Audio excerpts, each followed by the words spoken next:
Muy buenos días desde las bodegas Miradorio en Ruilova, donde hoy comenzamos nuestro periplo por la comarca occidental para presentarles a nuestra colaboradora a partir de ahora y que trabajará en esta tierra para darle visibilidad. Intentaremos conocer sus tradiciones, su cultura, sus negocios. Haremos una guía digital diferente para que no solamente la comarca occidental, también tendremos colaboradores en otras de Cantabria, toda la cultura cántabra llegue cada día hasta sus hogares desde esta ventana que es 102 Televisión. Les dejamos ya con nuestra compañera y colaboradora Elia Muñoz. Buenos días. Hoy nos encontramos en el municipio de Ruilova, donde Esther nos va a explicar un poco el funcionamiento de su bodega Miradorio, donde de la mano de su marido y él fundaron este proyecto y nos van a contar un poco la elaboración de los vinos, las actividades turísticas que hacen y un poco el bar donde nos encontramos, donde podemos degustar estos fantásticos vinos. Buenos días, Esther. Buenos días. Me gustaría saber un poco, pues, quién erais vosotros, Gabriel y tú, antes de empezar en este periplo.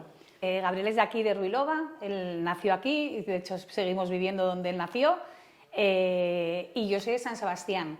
Hace 24 años vine de veraneo y tuve la suerte de conocerle, o él tuvo la suerte de conocerme a mí, y ahí empezó nuestra historia de amor y enseguida decidí venirme yo para aquí y aquí es donde empezó todo lo nuestro. Yo en ese momento estaba iniciando con un proyecto en China, que exportábamos producto gourmet de España a China, sobre todo vinos de diferentes bodegas españolas. Y en ese momento Gabriel estaba empezando aquí con una empresa de jardinería y construcción. Yo, mi formación, yo soy economista, yo estudié empresariales y económicas y entonces cuando yo vine aquí le empecé a ayudar también con las cuentas y tal. Pillamos aquí una época muy buena de un auge urbanístico muy importante y entonces la empresa de jardinería y construcción, con las habilidades que tiene él y con mis habilidades como gestora, juntos hicimos ahí un buen equipo y llevamos esa empresa a los máximos con 27 empleados cuando se inició la gran crisis financiera.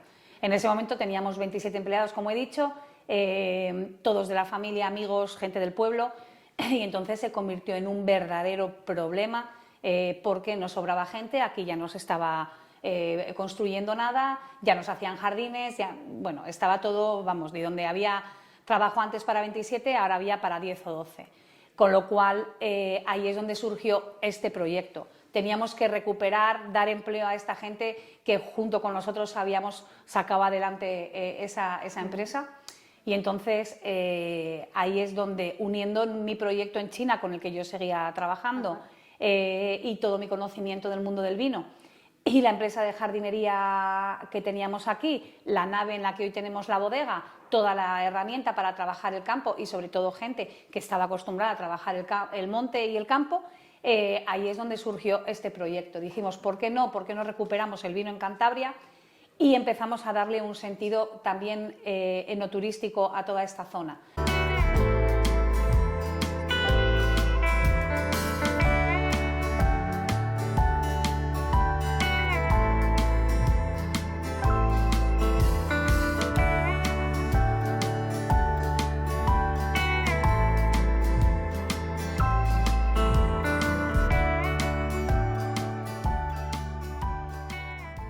Vaya momento más delicado en plena crisis, lanzarse a la piscina creando un proyecto así. ¿En qué momento surge esa idea? Bueno, la idea la verdad es que puede sonar que fue un poco alocada, pero fue en una visita a San Sebastián, como he dicho yo soy de allí. Fuimos a la zona de Guetaria a visitar una bodega de chacolí para llevar ese vino a China, que nos habían pedido los chinos un vino en concreto, y cuando salimos de tomar algo, de estar en la bodega, nos fuimos a tomar algo al centro de Guetaria.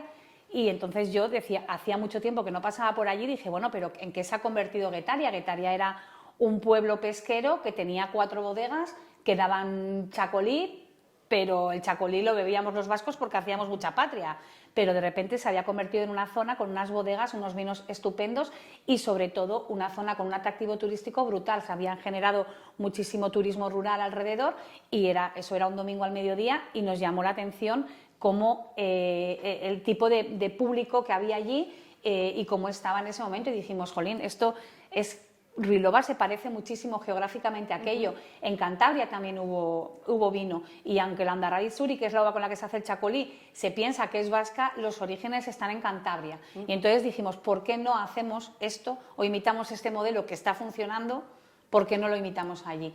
Y eso es como se empezó este proyecto en el 2013, que fue cuando plantamos el primer viñedo. Claro, porque aquí en Cantabria había tradición enológica antes de la filoxera. Efectivamente. Ya a raíz de eso, el vino que perdura es el que se hace en potes y poco más. Eso es. La filoxera arrasó con más del 90% del viñedo en Europa. Esto no fue menos. Y entonces, aquí, entre que se perdió prácticamente todo el viñedo, entonces desde las instituciones cántabras se empezó a incentivar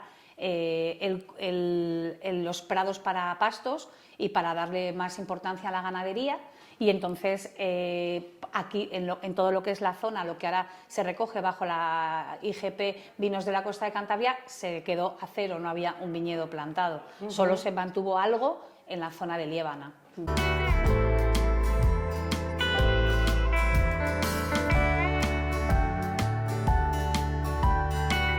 ¿Y el nombre Miradorio, de dónde viene? Bueno, Miradorio es una zona muy emblemática aquí de la costa de Cantabria. Bueno, nuestros viñedos, la singularidad de nuestros viñedos es que están encima del mar, están todos en los acantilados de Ruilova. El que más lejos está a 1 kilómetro en línea recta del mar, pero muchos están en el propio acantilado.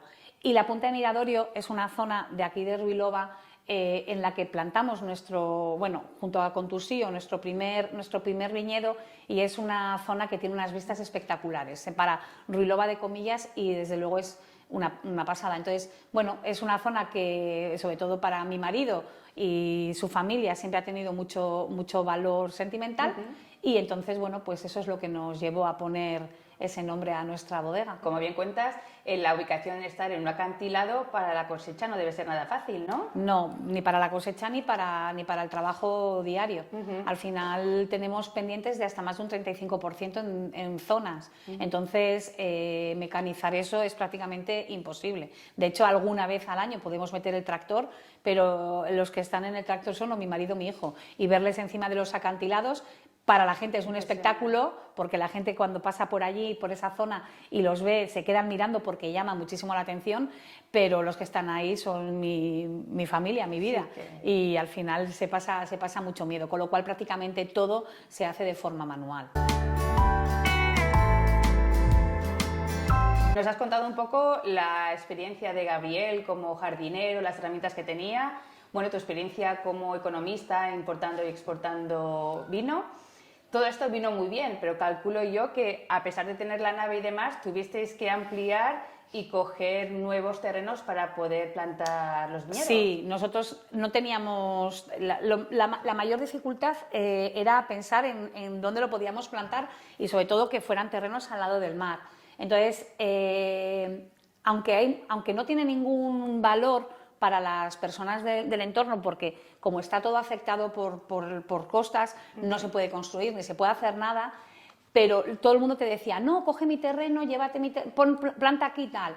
Pero el problema surge cuando les planteas que quieres hacer un contrato a largo plazo. Claro. O sea, una inversión, una capacidad plena de producción de las plantas del viñedo empieza a partir de los 12 años más o menos estimado, estando junto al mar, porque el mar le da un valor añadido a nuestros vinos, pero también genera muchos problemas a la hora de, sobre todo al principio, hasta que la planta consigue arraigar, ¿no? Entonces, cuando les decías, pues hay que hacer, claro, yo tengo que hacer una inversión de 40.000 euros por hectárea más o menos, necesito que me hagas un contrato de por lo menos 25 años, y entonces ahí la gente no quería. Claro. Ahí entonces es cuando entró el ayuntamiento en juego. El ayuntamiento tiene muchos terrenos en Ruilova, también de rústicos de especial protección, con lo cual no se puede hacer nada, pero lo que hacen es lo alquilan a un low cost, a un coste muy bajo, con la condición de que los mantengas o bien cultivados o por lo menos limpios, para evitar problemas de incendios y tal, porque el ayuntamiento no tiene medios suficientes como para mantener todo como tendría que estar, ¿no? Y entonces ahí es donde empezamos con el ayuntamiento, con algunos ganaderos que tenían las fincas que a ellos les daba un poco más igual estar aquí que allí, pues haciendo un poco cambios, a ver cómo nos arreglábamos, y así es como empezamos. Así gana todo el mundo, gana Sí, el pueblo y ganáis eso es, vosotros, con eso lo que es, eso es. espectacular. De acuerdo. Bueno, pensamos en que, bueno, pues es complicado arrancar un negocio tan grande de esta potencia. ¿Recibisteis algún tipo de ayuda del Estado o de Europa? Sí, a ver, todo lo que está ligado a la tierra tiene subvenciones y tiene ayudas y tal. También os digo que tú nunca puedes montar un negocio pensando en una subvención, porque las subvenciones, para empezar, tú tienes que poner todo el dinero por delante. Llegan cuando llegan y si llegan, porque un mínimo de efecto de forma puede complicarlo mucho. Entonces, a mí cuando la gente dice, no, es que me dan una subvención, y luego lo mismo, te dan un plazo para tal, dices, ya, pero es que yo la inversión la necesito ahora, no dentro de 8 meses, que es cuando sale la orden. Entonces, bueno, sí hemos tenido subvenciones, tenemos subvenciones, pero bueno, tampoco la importancia que tienen sobre la inversión que hay aquí es mínima en este momento, por lo menos para nosotros. Para la gente que nos está viendo y no conoce el proceso de elaboración del vino, ¿nos podrías dar unas pinceladas a ver los procesos y los tiempos? Vale. Nosotros aquí lo que preparamos es vino blanco, ¿vale? Aunque tenemos un vino tinto, esa no es de ninguna finca que está plantada aquí en Ruilova. Entonces, la primera plantación, los 3 primeros verdes, o sea, te da uva desde el principio, pero no te vale hasta los 3 primeros verdes no te vale para poder producir. Una vez que ya entran en producción esos viñedos, la elaboración del vino blanco es fácil. Bueno, es un proceso químico muy rápido que se hace en la bodega, y tú desde que recoges la uva hasta que tienes el vino, en menos de 10 o 12 días lo podrías tener. Pero una cosa es que esté hecho el vino y otra cosa es que esté hecho el vino como para poder sacarlo al mercado en las condiciones que te gustaría. Nosotros aquí en Cantabria, toda la zona norte de España, tenemos un valor añadido en todos nuestros vinos, que es la acidez que nos otorga el tipo de clima que tenemos y el tipo de suelo que tenemos.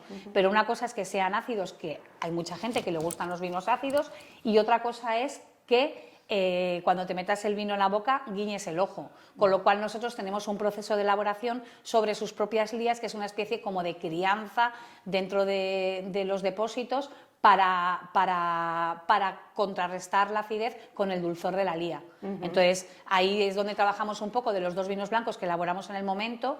Bueno, 2 que están en el mercado, uno se hace entre 2 y 3 meses de lías y el otro entre 6 y 8 meses de lías, dependiendo cómo queremos que quede. Y ahora estamos elaborando un tercero, pero eso lo estamos haciendo ya no en depósito de acero inoxidable, sino que lo estamos haciendo en barrica, y ha fermentado en barrica y ha estado más de un año en barrica, de roble francés con tapa de acacia.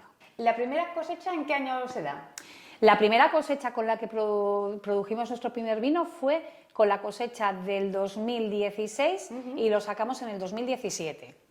¿Y cómo ha evolucionado esa cosecha hasta el día de hoy? ¿Ha cambiado muchas cosas o sigue manteniéndose la base? A ver, efectivamente la base es más o menos la misma, y los vinos nuestros son unos vinos muy singulares.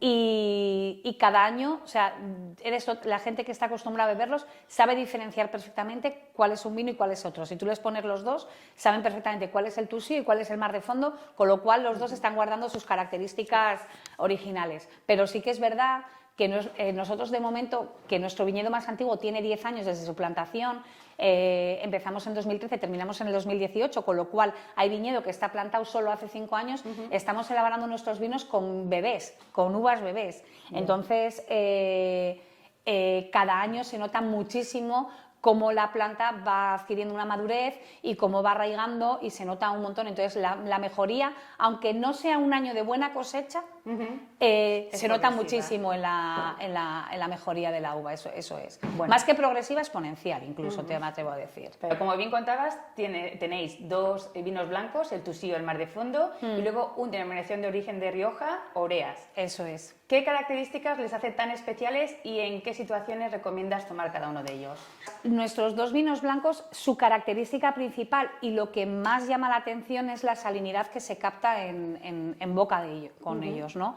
Al final, el que estén hechos tan cerca del mar, los nutrientes que absorben de la tierra lo adquieren y se transmite.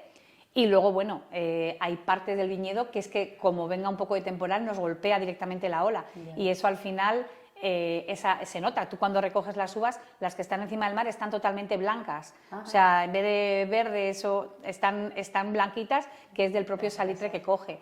Y entonces, realmente la salinidad se nota, sobre todo con el maridaje. Si tú lo maridas con cosas de mar, el sabor a mar sale muchísimo más, llama muchísimo la atención. Es verdad que lo puedes maridar el Toussillo, que es un vino más sencillo, es un vino con una elaboración más fácil, solo está 2 o 3 meses de lías, tiene la acidez más marcada, pero es un vino muy facilito de beber. ¿Vale? Entonces yo ese lo recomiendo más para barra, cuando tiene menos graduación también, no tiene la complejidad que tiene nuestro segundo vino, el Mar de Fondo. Entonces, ese vino, para tomarlo así en una barra, sin estar comiendo nada, está fenomenal, pero también te aguanta cualquier cosa, sobre todo saladas, y si son de mar, pues muchísimo mejor, porque acentúa mucho más ese sabor.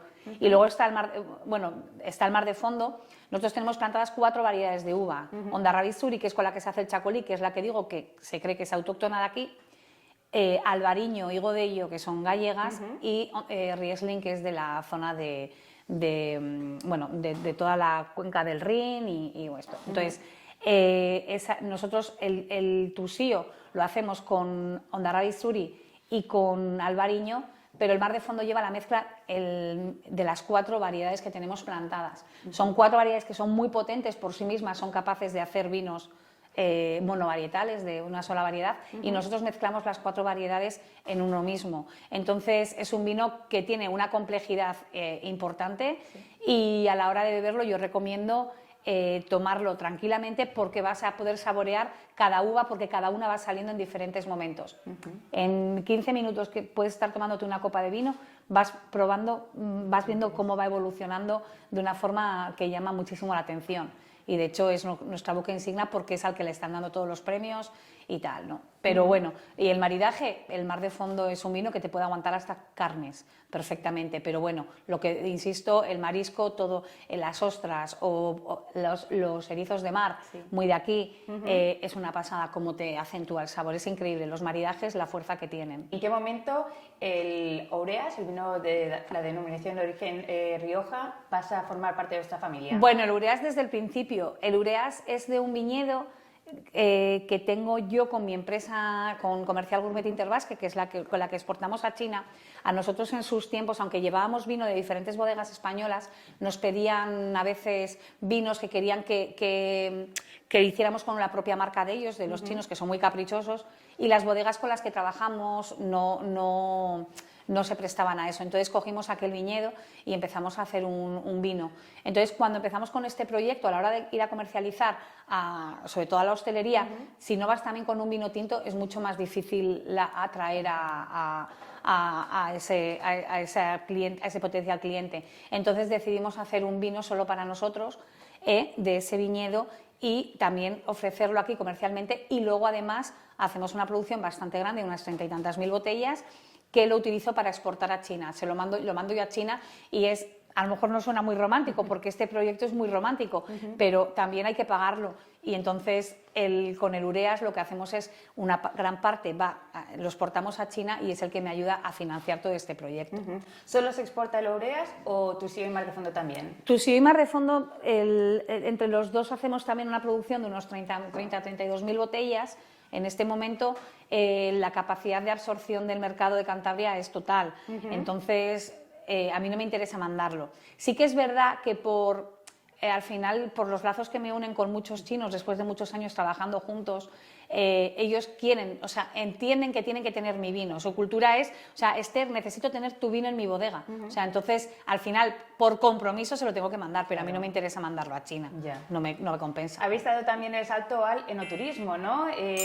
Una vez ya estáis funcionando con todo esto, habéis decidido hacer actividades turísticas. Cuando este negocio nació, una de las partes importantes era darle una proyección enoturística a la zona. El problema que tenemos en Cantabria es que no somos capaces de atraer turismo a lo largo de todo el año, lo cual es incomprensible cuando es una zona y es una región absolutamente preciosa, con unas cualidades súper buenas. Y bueno, entonces eso es una de las cosas que quería impulsar. Mantener además un negocio trabajando 2 o 3 meses al año es súper complicado. No puedes mantener todo el personal, la gente necesita trabajar todo el año. Bueno, entonces este proyecto sí nació un poco con eso. Y entonces, por eso todos nuestros viñedos también están situados encima del mar. Entonces nosotros lo que hacemos es las visitas que les llevamos con el todoterreno, ven unas vistas espectaculares. El viñedo estará bonito, pero es que las vistas por sí mismas son espectaculares. Entonces luego, bueno, ya les traemos aquí ven la bodega y hacemos la cata de los 3 vinos.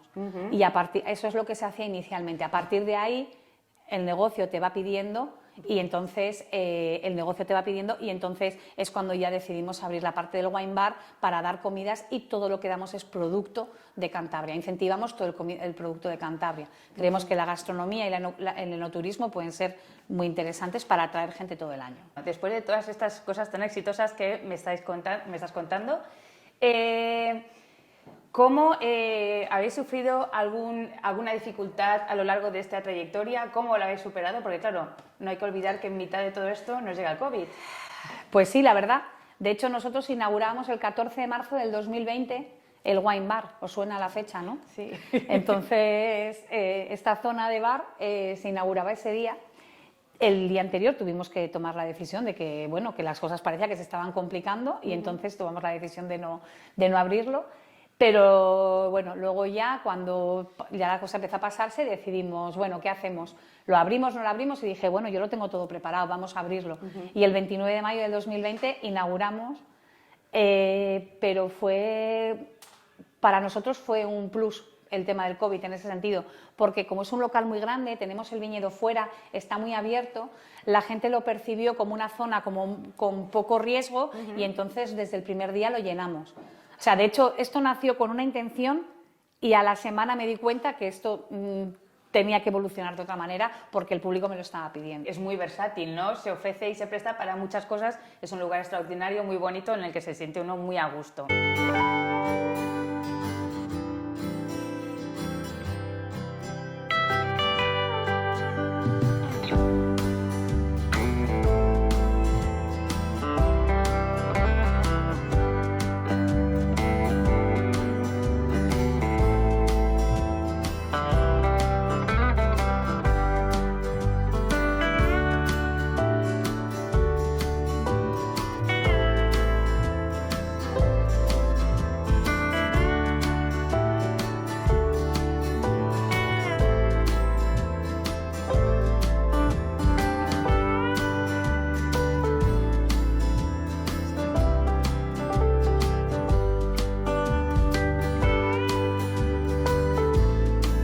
¿Qué proyectos de futuro tenéis? ¿Expansión de viñedos, nuevos proyectos? Bueno, pues ahora estamos innovando en nuevos vinos. Lo que, como os he comentado, ahora va a salir al mercado nuestro primer vino barrica. Es un mar de fondo hecho en barrica, fermentado en barrica y luego trabajado en la barrica. Y luego, como expansión de viñedos, el sábado creo ya que por fin cierro un periplo de 3 años para hacer una plantación de 4 hectáreas en una zona muy cercana aquí también, al lado del mar, junto con unos inversores que están... Claro, al final no nos podemos olvidar que esos son proyectos que requieren muchísima inversión. Claro. Entonces, bueno, ellos tienen un interés más allá de lo que es el vino, pero sí que están muy vinculados al mundo del vino, y entonces nosotros, aprovechando eso también, vamos a emprender juntos una plantación de 4 hectáreas. Y además, para complementar todo esto, me estás comentando antes que también tenéis unos apartamentos turísticos en los que se pueden alojar toda la gente que os venga a visitar. Pues sí, es un poquito lo que os decía, ¿no? Al final la gente te lo va pidiendo. Claro. Nosotros hacemos visitas todo el año. Nosotros ya hemos conseguido que venga gente muchos fines de semana del año solo porque vienen a ver nuestra bodega. Entonces, la gente te llama y te dice, ¿y no tenéis alojamiento? Y bueno, pues venga, si tú me lo pides yo te lo doy. Y entonces ahora mismo vengo de pasar la inspección de turismo porque todo el papeleo es duro y arduo, claro. Pero sí, abrimos ahora 2 apartamentos, uno se llama Artusío, como nuestro primer vino, otro Mar de Fondo, como nuestro buque insignia, y han quedado, la verdad es que súper chulos y empezamos ahora ya con ellos. Bueno.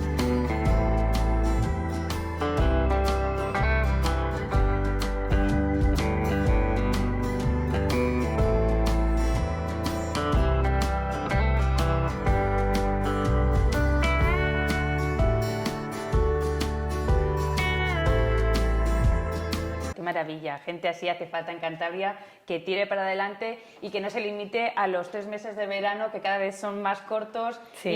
Y lo que decías, que Cantabria tiene mucho para ofrecer todo el año y que los recibimos aquí con los brazos abiertos. Claro. Seguramente que muchos de nuestros espectadores se habrán quedado con ganas de degustar los fabulosos vinos que estáis elaborando. Entonces, ¿cómo la gente puede adquirir y en qué lugares se puede adquirir vuestros vinos?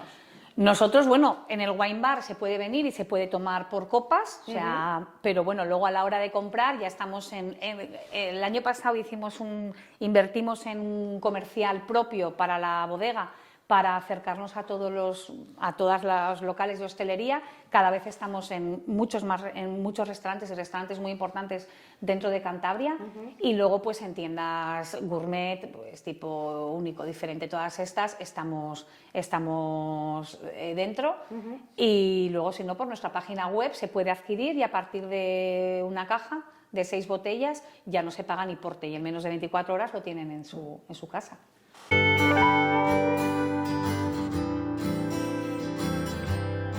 Pues nada, pues muchas gracias Esther por prestarte hoy a nuestra entrevista y os deseamos muchos éxitos y que sigáis empujando y promoviendo nuestra región como lo estáis haciendo. Muy bien, pues muchas gracias a vosotros por contar conmigo.